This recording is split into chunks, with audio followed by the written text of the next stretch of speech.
All characters in this film are fictions. Any resemblance to any character, dead or alive, is completely unintentional and regretted. The video is a light-hearted spoof. We do not intend to hurt the sentiments of any sect, religious community, or group.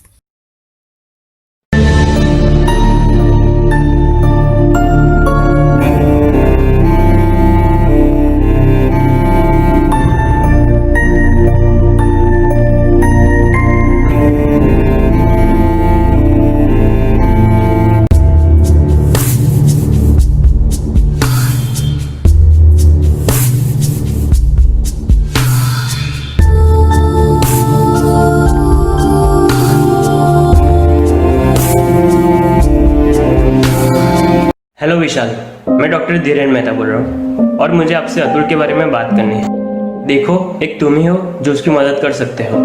तुम्हारी shop उसके room के बिल्कुल सामने थी और ये बात तुम समझ सकते हो। हाँ ठीक है सर।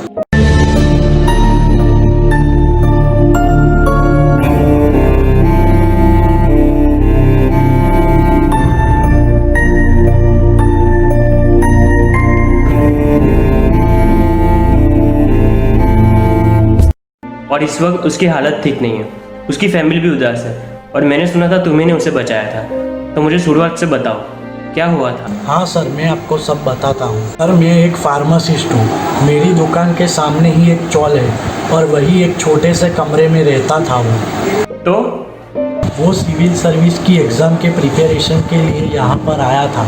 यहाँ के मशहूर कोचिंग इंस्टीट्यूट सागर कोचिंग क्लासेस में कोचिंग कर, लेकिन वैसे उसे इन सब में कोई दिलचस्पी नहीं थी। वो तो बस अपने पापा के लिए यहाँ पर आया था। वो किसान थे, अपने बेटे को आईपीएस बनाना चाहते थे।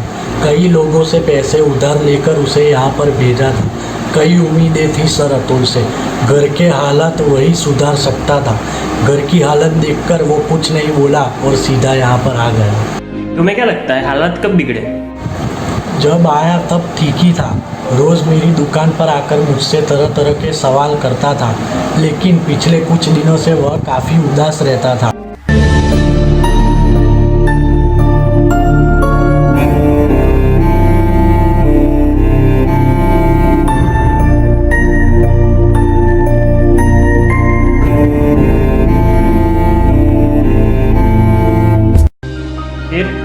उसने कमरे से बाहर आना बंद कर दिया था।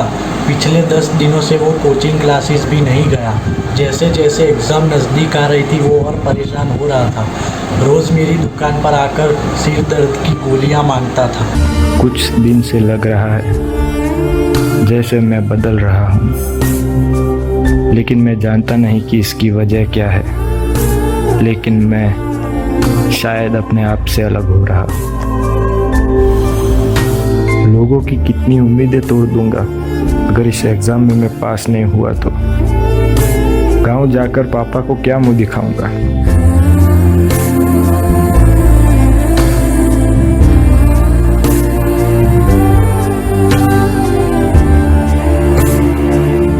ये सब एक बोझ लगने लगा है।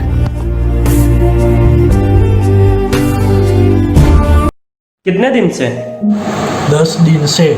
मैंने उसे कहा था कि एक बार अपने घर वालों से बात कर, लेकिन वह सुनता ही नहीं था। शायद वो कई दिनों से सोया ही नहीं था। मुझसे कहता था कि नींद ही नहीं आ रही है। एग्ज़ाम के आगे वाले दिन जब मैं दुकान बंद कर रहा था, वह मुझसे आकर बोला कि नींद की दवाई मिलेगी। सर, मैं अपने व्यवसाय में तो प्रामाणिक हूँ। मैं ना किसी को ऐसी दवाइयाँ बेचता हूँ और ना ही लेने की सलाह देता हूँ। फिर दूसरे दिन? मैं जब शॉप पर आया तभी उसका दरवाज़ा बंद ही था। काफ़ी समय तक उसने दरवाज़ा नहीं खोला, इसलिए मुझे लगता है कि उसे कहीं और से दवाइयाँ मिल गई होगी और किसी ना समझ ने दे भी दी होगी। इसीलिए वह एग्ज़ाम के दिन उठ ही नहीं पाया। काफ़ी समय हो जाने पर भी वह बाहर नहीं आया, इसीलिए मैं अंदर गया उसे देखने।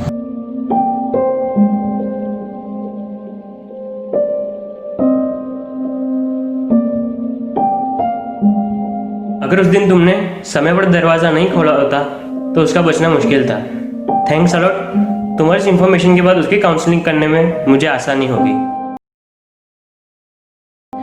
आपने अभी अभी जो कहानी सुनी वो मेरे पेशेंट अतुल की थी।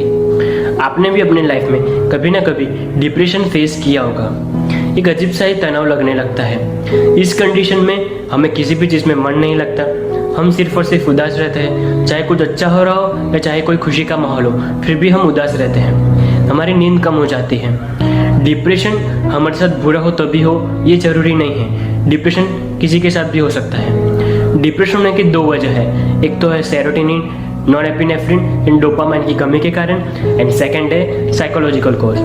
साइकोलॉजिकल कॉज में पेशेंट सिर्फ और सिर्फ नेगेटिव थॉट्स सोचता रहता है, जैसे कि ये मैं नहीं कर सकता, ये मैं नहीं कर पाऊंगा वगैरह। डिप्रेशन दवाइयों से भी ठीक हो सकता है एंड काउंसलिंग से भी हो सकता है, लेकिन मैं आपको काउंसलिंग सजेस्ट करूंगा, क्योंकि मेरा मानना है कि कभी भी कोई मुश्किल हो तो बात करो अपने फ्रेंड्स से, अपने फैमिली से, या तो फिर अपने रिलेटिव्स से।